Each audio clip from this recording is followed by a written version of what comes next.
Hello students, good morning. Welcome to Saffron English Medium School. Now today we learn about Standard 4 EVS chapter number 22 The World in My House.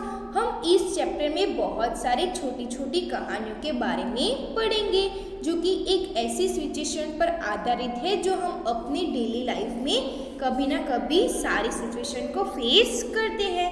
The main motive of this chapter is encourage children to think about these issues. यानी कि यहाँ पे बताया है कि यहाँ पे chapter में बहुत सारी कहानियाँ बताई है जिसमें उसमें मेन मोटिव ये है कि सारे बच्चों को कुछ ना कुछ कहानियों में से सीखने को मिलेगा.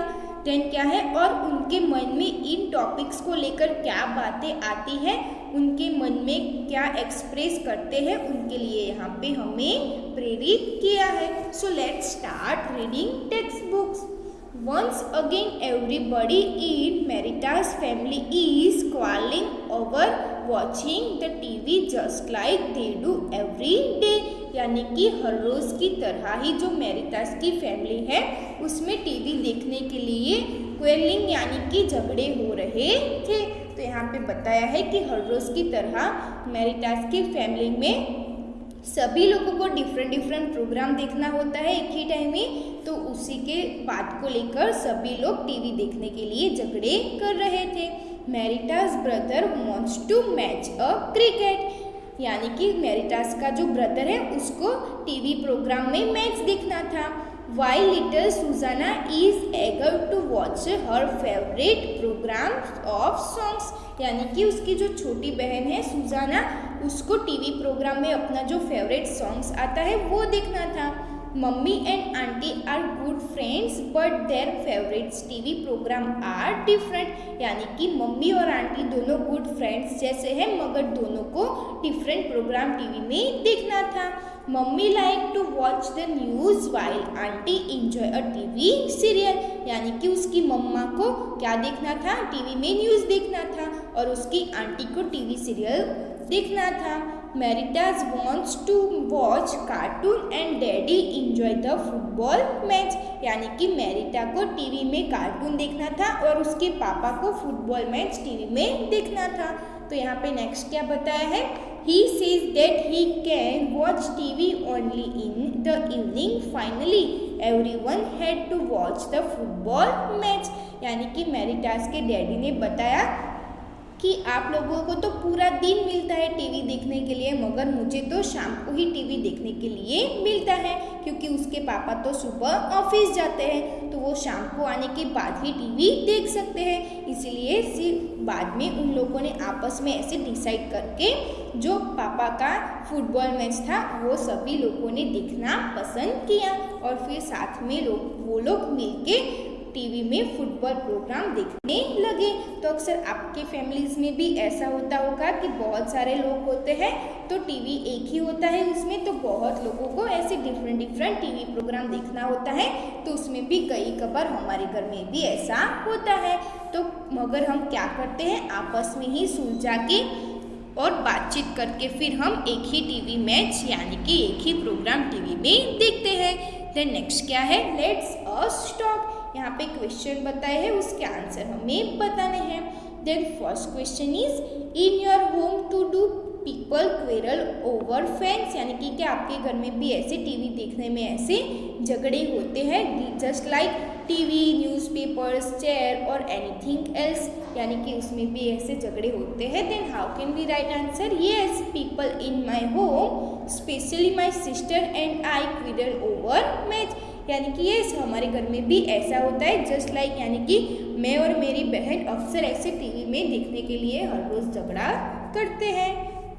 देन नेक्स्ट क्वेश्चन क्या है, इन your home who settle such quarrels. यानी कि आपके घर में कौन है कि जो ये जो झगड़ा है वो सुलझा सकता है. Then how can we write answer, sometimes we over settle the quarrels, sometimes our parents settle the quarrels. यानी कि कभी कभार हम लोग आपस में ही बातचीत करके झगड़ा सुलझा लेते हैं और कभी कभार हमारे पेरेंट्स भी हमें समझा के ऐसे झगड़े को सुलझा लेते हैं. देन नेक्स्ट क्वेश्चन क्या है, talk about an interesting incident at home when there was a quarrel over such things. यानी कि क्या ऐसा कोई इंटरेस्टिंग इंसिडेंट यानी कि ऐसा कोई कहानी है आपके घर में भी जो हो चुकी हो, तो आपको उनके बारे में बताना है। तो ये जो क्वेश्चन का आंसर है इज अबाउट यू, यानी कि आपको अपने आप ही आपको इंसिडेंट के बारे में आपको आपकी बुक में लिखना होगा।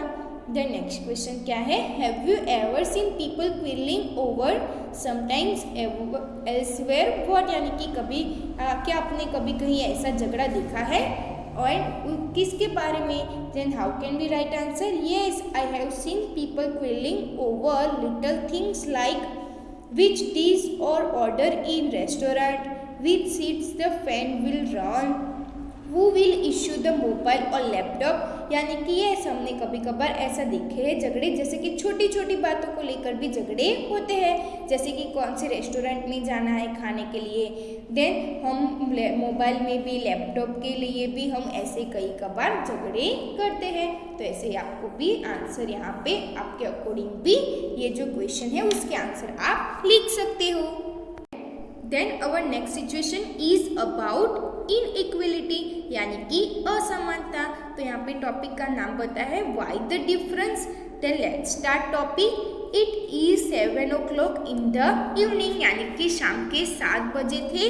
प्रतिभा is hurry home from her friends house, यानी कि जो प्रतिभा है वो अपने फ्रेंड के घर गई थी, तो शाम के 7 बजे तक वो फटाफट से अपने घर लौट के वापस आ रही थी। Her brother Sandeep and Sanjay are busy playing round the corner with their friends, यानी कि प्रतिभा है वो 7 बजने से पहले ही फटाफट से अपने फ्रेंड्स के घर के वापस आ रही थी अपने घर। मगर जो उसके दोनों भाई है संदीप एंड संजय, फिर भी मगर वो 7 बजने पर भी यहाँ पे जो घर के पास कॉर्नर है वहाँ पे दोनों ही फ्रेंड के साथ खेल रहे थे। They are in no hurry to go home, यानी कि उनको घर आने में बिल्कुल भी जल्दी नहीं थी। आपको अक्सर पता होगा कि जो भी गर्ल्स होती है उनको घर में 7 बजे से पहले घर वापस आ जाना होता है, मगर ऐसा बॉयज़ के लिए नहीं होता है। वो अपने फ्रेंड्स के साथ कहीं भी देर तक भी कई कबार खेल सकते हैं, ऐसा आपने कभी सुना होगा। Even if they are late nobody while scold them, यानी कि अगर उनको थोड़ा सा भी लेट हो जाए तो मगर फिर भी उनको कोई भी नहीं डांटता है। स्कॉल्ड मीनिंग यानी कि डांटना। तो यहाँ पे बताया है कि जो बॉयज़ होते हैं उनको कभी कभार खेलने में ऐसी देरी हो जाती है तो उनको कोई भी नहीं डांटता है, मगर हम थोड़े से भी लेट हो जाए यानी कि गर्ल्स थोड़े से भी घर आने में लेट हो जाए तो उनको सभी लोग फिर डांटने या फिर बोलने लगते हैं। Pratibha think that this is a not fair, यानी कि प्रतिभा ने बताया कि ये अच्छा नहीं है। Why should there be no rule for her and another for her brothers, यानी कि वो सोच रही थी कि ऐसा क्यों, मेरे लिए ऐसा रूल्स है कि हमें शाम के पहले ही घर आ जाना होता है और ये जो रूल्स है वो बॉयज़ के लिए यानी कि मेरे ब्रदर्स के लिए क्यों नहीं है। But what can she do, मगर वो क्या कर सकती है। तो ऐसा आपने भी कई सिचुएशन देखा होगा कि जो गर्ल्स होती है यानी कि जो बहनें होती है उनको शाम होने से पहले ही घर वापस आ जाना होता है, मगर जो उसके भाई होते हैं वो कभी कभार लेट हो जाते हैं तो उनको कोई भी नहीं घर में बोलता है। तो ऐसी सिचुएशन भी आपने कभी कभार देखी होगी। देन नेक्स्ट क्या है, लेट्स अस स्टॉप। यहाँ पे उसके अकॉर्डिंग यहाँ पे कुछ क्वेश्चन दिए हैं वो हम यहाँ पे देखते हैं। Does this kind of this happen in your house और in any of your friends house, यानी कि क्या कभी ऐसा हो चुका है आपके हाउस में या फिर आपके फ्रेंड के घर में। What do you think about this, आप उसके बारे में क्या सोचते हो। Then how can we write answer, हम कैसे उसका आंसर बता सकते हैं। यहाँ पे लिखा है yes this happen is one of my friends house, my friend Riya is suppose to come home early after her tuition, but her brother goes to play in the ground after his tuition in the evening। यानी कि आपने कभी कभार ऐसा देखा होगा आपके friends के भी या फिर आपके घर में भी यहाँ पे बताया है ऐसे ही कि जो बेस्ट यानी कि मेरी फ्रेंड है रिया, उसके घर में भी वहाँ पे ऐसा हो चुका था कि जब वो शाम को उसका ट्यूशन ख़त्म हुआ तो उसको जाने को नहीं मिला, मगर ट्यूशन ख़त्म होने के बाद में ही वो जो उसका भाई है वो भी वहाँ पे खेलने गया था। I think this is for the safety of my friend, but still rules should be same for all। यानी कि वो यहाँ पे कहती है कि ये अच्छी बात है, वो अपनी सेफ्टी के लिए ही कह रहे होंगे कि शाम को जल्दी वापस आ जाना चाहिए, मगर सबके लिए रूल्स जो होते हैं वो सेम ही होने चाहिए।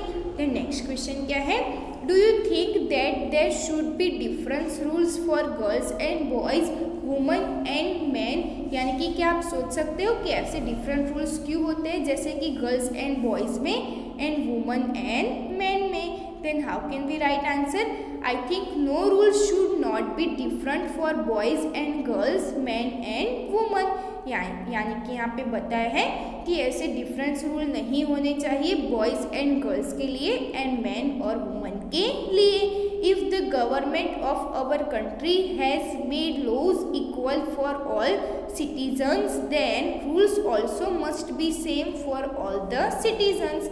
यानी कि यहाँ पे बताया है कि हमारी जो देश की जो गवर्नमेंट है उसने सभी के लिए सेम ही रूल्स बनाए हैं, तो ऐसे ही सबके लिए सेम ही रूल्स होने चाहिए। तो नेक्स्ट क्वेश्चन क्या है, थिंक यानी कि सोचिए, what would happen if girls had to follow rules made for boys and boys had follow rules made for girls। यानी कि यहाँ पे बताइए कि सोचिए कि अगर जो गर्ल्स के लिए रूल्स होते हैं वो अगर बॉयज़ के लिए हो, और जो बॉयज़ के लिए रूल्स होते हैं वो अगर गर्ल्स को दिए जाए, तो ऐसे क्या हो सकता है। Then how can we write answer, still if would be unfair to have equal rules, so it is best to have same rules for all. यानी कि ये भी जो बताया है हमें कि अगर जो गर्ल्स के लिए रूल्स होते हैं वो अगर बॉयज़ को दिए जाए, और जो बॉयज़ के रूल्स हैं वो अगर गर्ल्स को दिए जाए, वो भी एक अनफेयर ही है, क्योंकि सबके लिए जो रूल्स होता है वो सेम ही होने चाहिए, अदरवाइज बॉयज़ हो या फिर गर्ल्स। यानी कि आपने देखा होगा लाइक इन अवर स्कूल, यानी कि हमारे स्कूल में भी आपने देखा होगा, also we have same teacher, same subject, same games, same rules for both boys and girls, outside school also rules should be same. यानी कि आपने देखा होगा स्कूल में कि सबके लिए रूल्स सेम ही होते हैं, आप सबके क्लास में गर्ल्स एंड बॉयज़ दोनों ही बैठते हैं, सबके सब्जेक्ट टीचर्स भी सेम ही होते हैं, वहाँ पे गेम्स भी सबको साथ में खेले जाते हैं। तो ऐसे ही अगर हम स्कूल के बाहर जाए तो ऐसा भी रूल्स सबके लिए सेम ही होना चाहिए। तो यहाँ पे हमने दूसरे टॉपिक में क्या पढ़ा था, इनइक्वलिटी यानी कि असमानता के बारे में हमने दूसरे टॉपिक में पढ़ा।